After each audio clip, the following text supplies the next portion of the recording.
नमस्कार जय जगन्नाथ मु ज्योतिर्विद पंडित इंजीनियर नीलांबर पाणी आज आपण मानक एक मूल्यवान प्रतिकार मु कहूँ घरे सुख शांति समृद्धि लगी रहा घर को सुख शांति आसबार उपाय आपण घरे सुख शांति समृद्धि लगी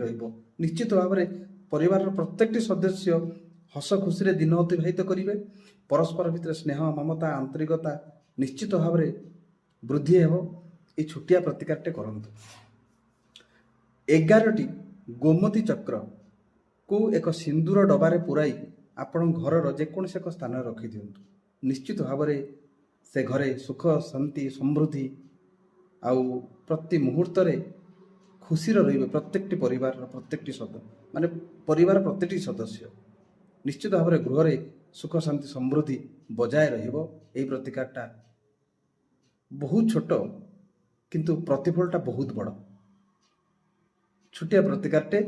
किंतु प्रतिफल आकार आपन को सुख शांति समृद्धि आनीदेव आप दृढ़ विश्वास सहकार यही प्रतिकारटा करंतु। जय जगन्नाथ।